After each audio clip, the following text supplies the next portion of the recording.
better and recover from an attack, we needed to understand this. And so I began doing my research in 1976 at the Brigham and Women's Hospital in the Harvard Medical School. It's almost 50 years, it's hard to believe. We haven't stopped, we're still going. There's probably, I can't name everybody. There have been hundreds of people that have come through the lab.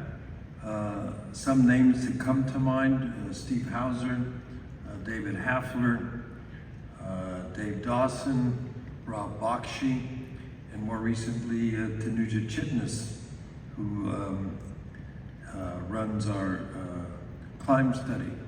So the word research, it's research. You gotta keep searching. And when we started, the big question was what causes MS and how could you understand it and treat it? And immune therapy has become a major cornerstone of MS. David Hafler and I worked on the immune system.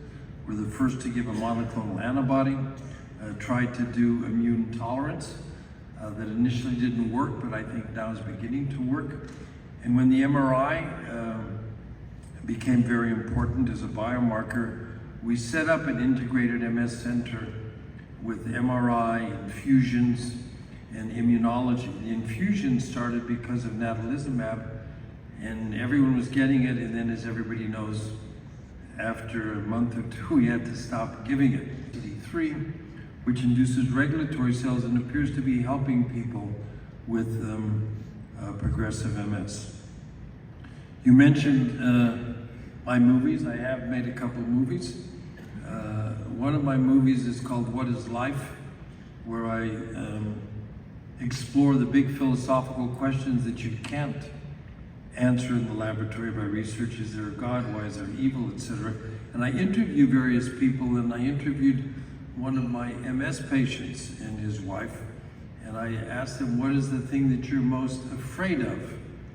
And he said, sitting next to her, she was in a wheelchair, is that I die before her, because then I won't be able to take care of her.